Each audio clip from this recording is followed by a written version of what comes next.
Welcome to World Code Updates. Subscribe and press the bell icon for more updates. Japan sends warships to the Philippines. A seismic shift in Asian geopolitics. Two Abukuma-class destroyer escorts now fly the Philippine flag, changing the equation overnight. For the Philippine Navy, it's a rebirth. The Philippines is no longer a pushover. This transfer deepens the bond between two maritime democracies. The region holds its breath. A new chapter begins. The announcement sent ripples through global power centers. In Washington, officials welcomed Japan's move as a sign of integrated deterrence. Japan is stepping up, easing the U.S. Navy's burden and strengthening the alliance network against China. A senior U.S. official called it a masterstroke of diplomacy and defense cooperation. In Beijing, the reaction was swift and furious, accusations of Japanese militarism and warnings of regional destabilization. State media framed the transfer as a direct provocation and a US-led plot to contain China. Elsewhere in Asia, responses were mixed. South Korea watched with unease, wary of Japan's military resurgence. Vietnam and Malaysia quietly supported the move, seeing it as a counterbalance to China. Australia was openly enthusiastic, calling it a contribution to a free and open Indo-Pacific. In Europe, leaders saw parallels with their own support for Ukraine, empowering partners to defend themselves. The world's democracies are drawing closer, forming a united front against authoritarian expansionism. The transfer of two ships became a global event, a symbol of new geopolitical fault lines. The message: alliances are shifting, and the stakes are rising. The Philippines is now a frontline state in the Indo-Pacific contest. The world is watching how China will respond. Regional powers are recalculating their positions. The balance of power is in flux. The Indo-Pacific is now the world's most contested arena. Every move is scrutinized. The game has changed. What has the Philippine Navy gained? The Abukuma-class is a destroyer escort, versatile, potent, and a quantum leap for the Philippines. Each ship is armed with harpoon missiles, a rapid-fire gun, torpedoes, and anti-submarine rockets. This is a massive upgrade from the aging patrol boats and frigates of the past.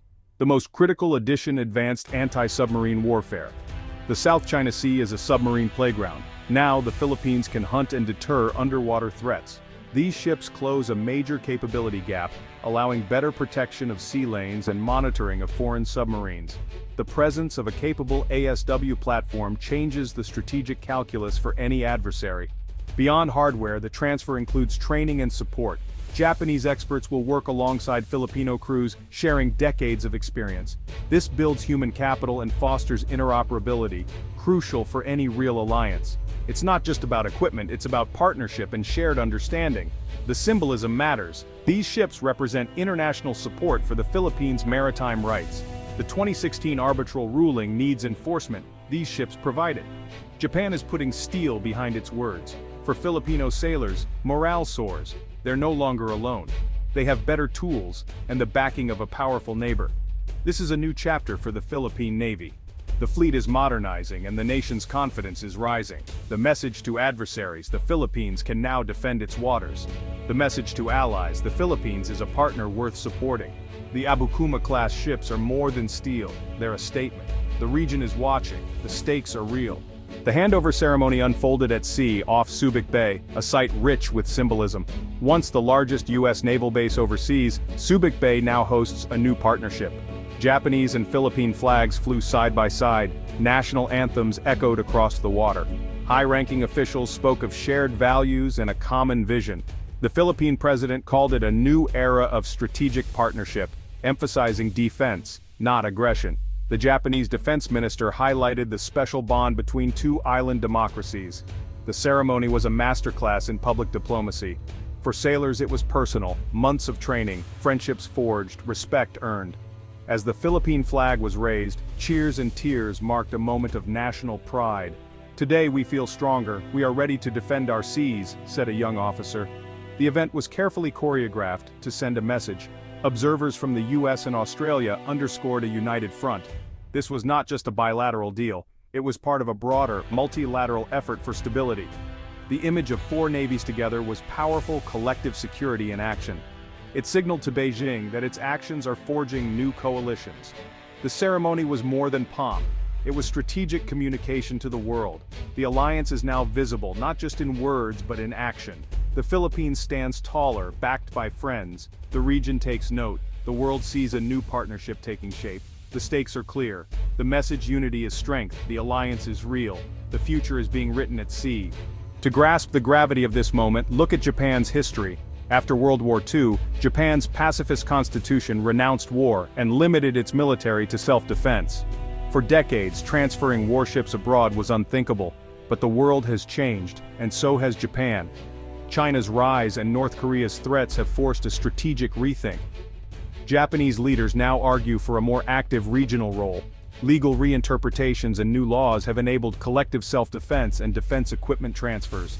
These changes were controversial, sparking protests at home, but the government pressed ahead, citing the need to protect Japan's interests. The Abukuma-class transfer is the culmination of this shift, a clear break with the past. Japan is no longer just a passive US ally, it's becoming an active security provider. Tokyo is using its resources to strengthen allies and shape the region. This is a historic transformation and a sign of new confidence. Japan is ready to lead in the Indo-Pacific. The world is watching Tokyo's next moves. The stakes for regional security have never been higher. Japan's pivot is reshaping Asia's future. The era of Japanese restraint is over.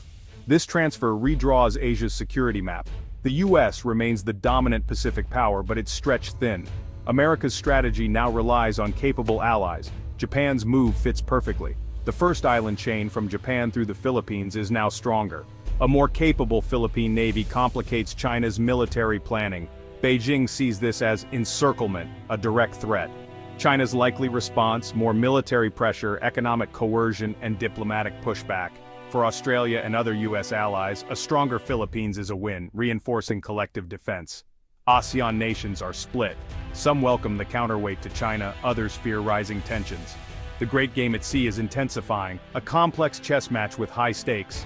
Even a small move like 2 warships can shift the balance of power. Every player must reassess their strategy. The Indo-Pacific is more crowded, more contested, the stakes are rising, the region is on edge. The next moves will shape Asia's future. For the Philippine Navy, this is a transformative moment. Years of patrolling vast waters with outdated ships are over. The Abukuma-class ships bring modern capabilities, anti-submarine warfare, harpoon missiles, and credible deterrence. Now, Chinese vessels must think twice before harassing Filipino boats. The Navy can conduct robust patrols and better protect its exclusive economic zone. Morale soars. The service has new pride and purpose. The transfer accelerates modernization, setting a new standard for the armed forces. Training with Japan brings world-class expertise and informs future acquisitions. This is about more than ships. It's about building a modern professional navy. The impact is direct, protecting fishermen, securing trade, and safeguarding resources. A stronger navy shields the nation's prosperity. The pride on sailors' faces reflects national hope. The Philippines is investing in its future. The Navy is reborn. This bold move carries real risks. The most immediate escalation with China, which could respond with aggressive actions in the South China Sea. There's a risk of miscalculation. A confrontation could spiral out of control. Economic retaliation is possible. China could use trade as leverage.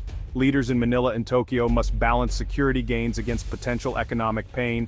ASEAN unity is at stake. Some members may see the move as provocative, risking regional divisions. China will try to exploit these splits.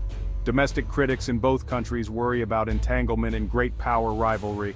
Governments must convince their people this path leads to greater security. The stakes are high. The path ahead is uncertain. What comes next? The Abukuma-class ships are just the beginning. More transfers could follow, deepening the Japan-Philippines partnership. The shared threat from China is binding these democracies closer. Will this lead to stability or a dangerous arms race? The optimistic view: a stronger Philippines deters aggression and fosters peace. The pessimistic view: China escalates, triggering a security dilemma and new Cold War tensions. The outcome depends on choices in Manila, Tokyo, Beijing, and Washington. Diplomacy must keep pace with military moves. The goal: manage competition, avoid confrontation. The transfer has changed the game. New risks, new opportunities. The Indo-Pacific sails into uncharted waters. The world watches, hoping for safe passage. The future hangs in the balance.